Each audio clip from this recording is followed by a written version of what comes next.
시청자 여러분 안녕하십니까. 민영삼 칼럼 시간입니다. 12월 9일 월요일 날 자유한국당의 원내사령탑이 바뀌었습니다. 심재철 안양 출신의 지역구 5선 심재철 의원이 새로운 원내탑으로 됐고 그 런닝메이트로 김재원 의원 경상북도 군위 7곡 특히 김재원 의원 같은 경우는 현재 예결위원장을 예결위원장을 맡고 있으면서 또 박근혜 대통령 정부에서 정무수석까지 했던 검사 출신의 아주 역량 있는 그 친박의 그 핵심 중에 한 사람이라고 할 수 있을 정도의 그 재선 의원입니다. 그래서 아무튼 그 심재철의 투쟁력과 그 다음에 김재원 정책의장의 어떤 친박 충성도라고나 할까요? 이런 것들이 그 108명의 자유한국당 의원들에게 안정감과 신뢰를 줘서 자유한국당 당원과 자유한국당을 지지하는 많은 국민들의 지지를 다시 한 곳으로 모아서 내년 총선에 동력을 살려낼 수 있고 또 내년 총선에 동력 가기 전에 이번 팩트 전국에서 좀 강경한 그 투쟁력을 보여줄 수 있다는 이 조합을 의원들이 선택한 게 아닌가 이렇게 생각합니다. 따라서 오늘 이 시간에는 자유한국당의 심재철 원내대표 출진과 함께 국회 패스트트랙은 앞으로 어떻게 될 것인가, 그리고 그 짧은 시간에 민주당과 문희상 의장이 얼마만큼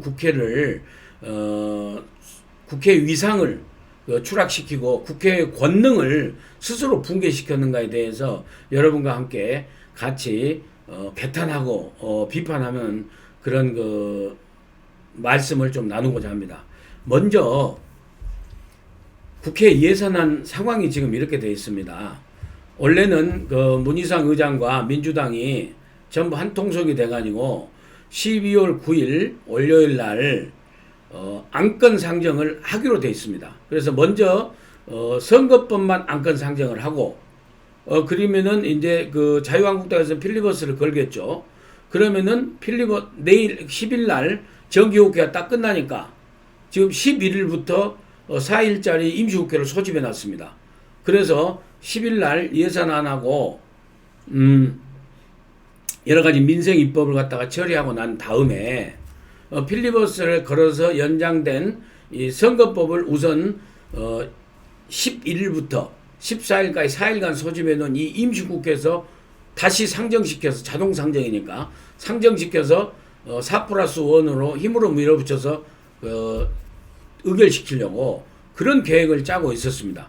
그리고 또 더욱 무서운 건요, 그 국회 처리한과 동시에 또 이제는 공수처법을 그 12월 11일부터 14일까지 임시국회에서 소집해가지고 또 한국당이 공수처법에서 또 필리버스를 걸면은 다시 또 15일부터 18일까지 또 임시국회를 소집해놨습니다.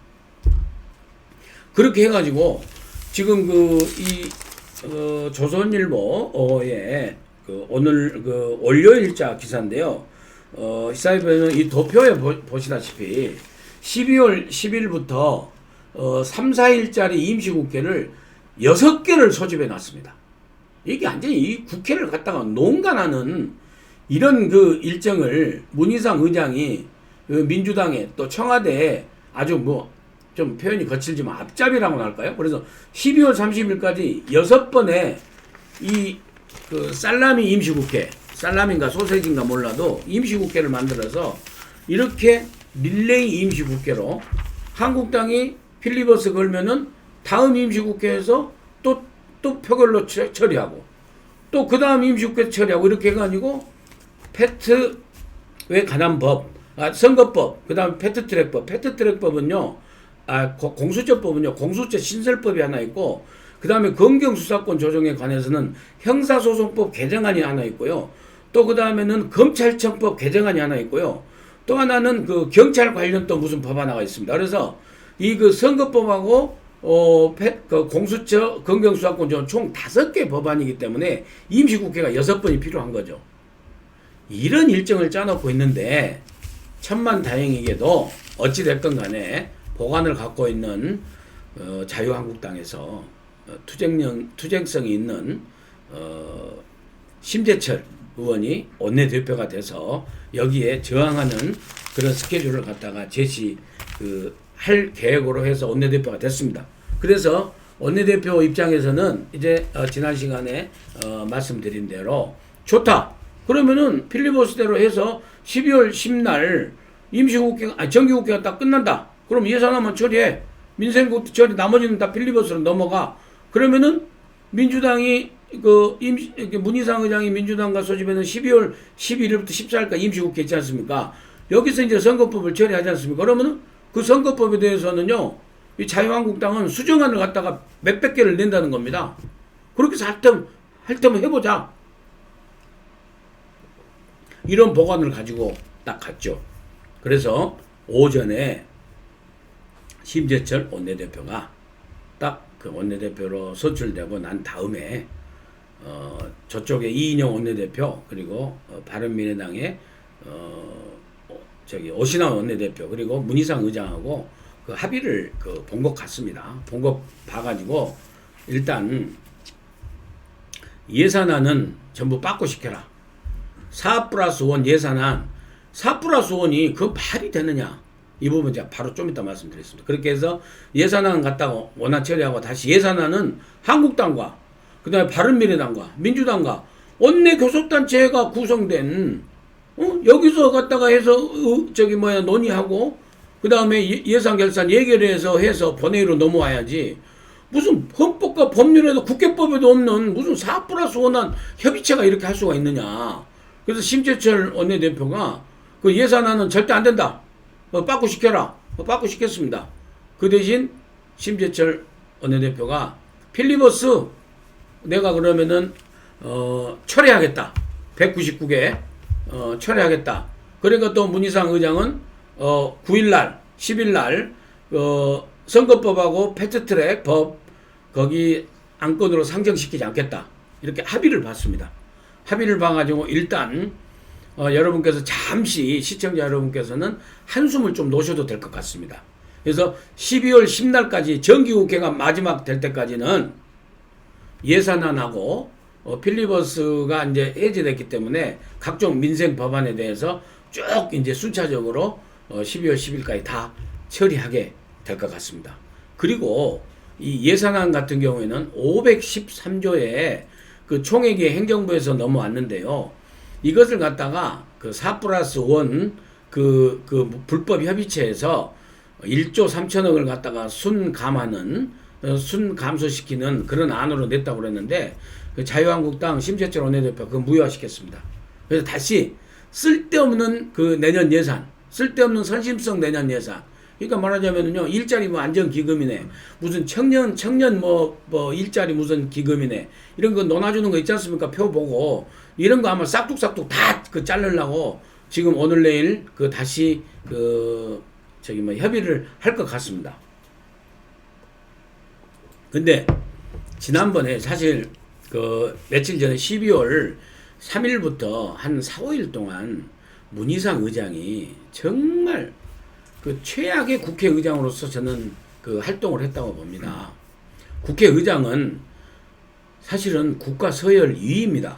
그러니까 우리는 흔히들 생각하면 국무총리가 2등이라고 생각하는데 국무총리는 그러지 않습니다. 행정부의 수장은 대통령이고 입법부의 수장은 국회의장이고 사법부의 수장은 대법원장 아닙니까? 그리고 이 행정부의 수장인 이 대통령에게 국가 원수 지위를 부여하고 국군 통수권을 우리가 줬을 따름이고 행정부의 행정권력을 총괄하는 그런 국정 운영을 하라는 거죠. 그리고 국회는 이 행정부에서 필요한 돈을 짜서 오면 예산을 갖다 심의해주고 평소에 이 예산이 잘 돼서 쓰여 있는가 안 쓰여 있는가를 회계 감사를 하고 정책 감사를 하는 그런 비판과 견제의 역할을 하는 국회입니다. 그럼 이 국회수장이 국회의장이 대통령의 무슨 꼬붕입니까? 대통령의 꼬붕은요 행정부의 2인자인 국무총리입니다. 그래서 국가 서열상 대통령이 1위, 그 다음에 이 국회의장이 의전 서열상으로 2위입니다.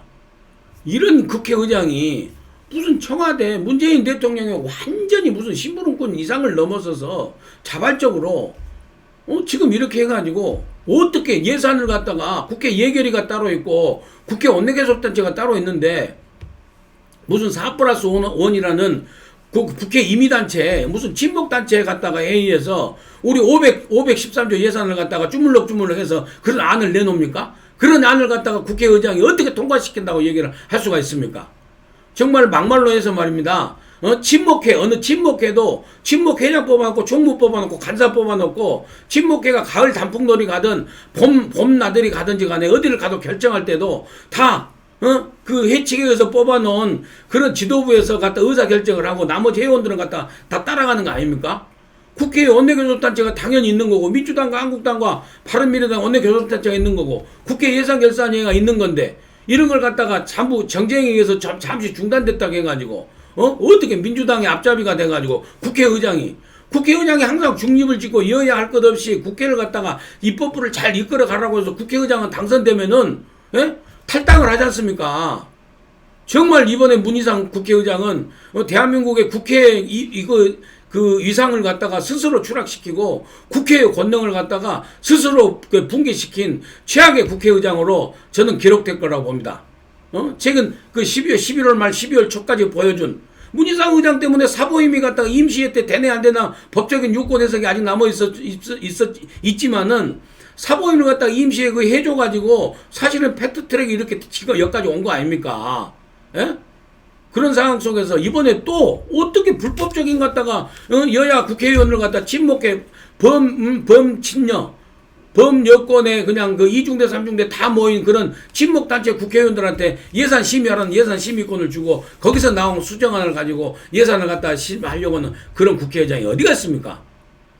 천만 다행히도 심재철 의원이 예산 그것은 갖다 논의된 거 전부 무효다 받고 백지화시키고 지금 다시 원내교섭단체하고 얘기를 해서 그 상의를 하는 걸로 해서 참 다행으로 생각을 합니다. 제가 목소리를 높였지만요. 그렇지 않습니까? 일이란 게 다 선우가 있는 거고 아무리 바빠도 자기의 그 위치는 딱 잡고 직분을 갖다 얘기를 해야죠. 진짜 다시 말씀드리지만 애들이 다 우리가 중고등학교 때 다 배웠잖아. 상권분립. 어디 국회의장인가? 미국의 대통령은요. 미국의 대통령 마음대로 한 줄 아십니까? 절대 함부로 못해요. 미국의 대통령은 행정부 내에서도 지금 대한민국 행정부가 저러지 않습니다. 행정부 내에서도 대통령한테 쓴소리하는 강요들이 얼마나 많이 있는 줄 아십니까? 의회는 더 마찬가지예요. 의회는요. 미하원은요. 그리고 미하원과 미상원은요. 진짜 대통령 마음대로 절대 못합니다. 절대 못합니다. 그래서 옛날에 그 유명한 그 얘기했지 않습니까? 트럼프 대통령이 아이젠하워가 다음 대통령이 당선돼가지고 막 좋아라고 휘파람을 불고 하니까 트럼프 대통령, 트루만 대통령이 그랬다는 거 아닙니까? 자기 대통령한테, 애칭이 아이크니까, 대통령 됐다고 너무 이렇게 좋아하지 마. 미국의 대통령이 할 수 있는 것은 백악관에 눈 쓰는 일밖에 없고, 잔디 깎는 일밖에 없어. 그 정도로 행정부 내에 다 관료들이 바른 소리하고 쓴소리하고 특히 의회의 견제와 비판이 심하지 않습니까? 그게 아주 견제되어 있어서 대통령이 늘 상의해서 하고 하는 겁니다. 우리가 정말로 그런 민주주의가 정말 선진적으로 발전된 미국의 그런 제도를 앞으로 따라가는 그런 우리가 단계에 있기 때문에 좀 이따 더딘 면도 있고 어두운 면도 있었지만은 이제는 우리 대한민국 이상도 그 정도는 아니죠. 국회도 미국의 의회처럼 그렇게 선진화되고 미국의 전국회처럼 대통령과 행정부와 입법부가 서로 견제하고 협조할 건 협조하는 그런 발전적인 민주적인 모습으로 가야 되는데 국회의장이 맨 선봉에 서서 그 일을 해야 되는 거 아니겠습니까? 그런 국회의장이 대통령의 꼬붕처럼 청와대의 앞제비가 돼가지고 정말 다시 한번 그런 수치스러운 평가를 받지 않도록 문희상 의장과 국회의 그 수뇌부들은 잘 국회를 운영해 주길 것을 우리 애청자 그리고 애국 시민 여러분들과 강력히 요청합니다. 그리고 다시 한번 정리해서 말씀드리면은요. 이제 패트트랙이 정말 코앞에까지 닥쳐와가지고 이 4+5원이라는 이 불법의 협의체로 밀어붙이려고 했습니다. 그런데 자유한국당의 새로운 원내대표 진이 출범을 함으로써 특히 또 투쟁성 있는 심재철 의원이 원내대표가 돼가지고 일단 12월 10일까지는 전부 안정적으로 절대 안건이 상정 안 돼서 패트트랙이 논의가 안 됩니다. 그래서 12월 10일 정기국회 때까지는 예산안만 처리하고 다른 민생 부부안, 그 예산안과 부수법안과 그냥 민생 입법만 다 처리합니다. 그리고 11월 10일부터 14일까지 이미 임시국회 소집돼 있습니다. 여기에 대해서 임시국회 소집 일정은 임시국회 일정은요. 임시국회든 정기국회든 국회 본회의 일정, 상임위 모든 일정은 원내교섭단체 대표들, 흔히 말하면 이 3당의 원내대표들이 합의를 해야 그 일정이 갖다가 국회에서 땅땅땅 되는 겁니다. 국회의장이 여당과 짬짬해서 마음대로 되는 게 아닙니다. 그게 관례고 사실상 거의 입법 수준으로 되어 있는 겁니다. 그래서 12월 11일부터 소집된 임시국회도 민주당과 자유한국당과 바른미래당의 원내대표 3사람이 모여서 일정을 어떻게 할 것인가 그렇게 논의하면서 문희상 국회의장한테 패트에 관한 법, 선거법과 패트에 관한 법의 안건 상정에 대해서는 12월 11일 임시국회에서 상의하리라고 생각합니다. 그래서 당분간 좀 마음을 놓으시고 좀 지내셔도 될 것 같습니다. 그리고 급박한 상황이 되면요, 또 임시국회 기간에 또 다시 긴급하게 편성해서 여러분들께 민영상 칼럼 방송으로 보고 말씀 올리도록 하겠습니다. 끝까지 시청해 주셔서 대단히 감사합니다. 또 찾아뵙도록 하겠습니다.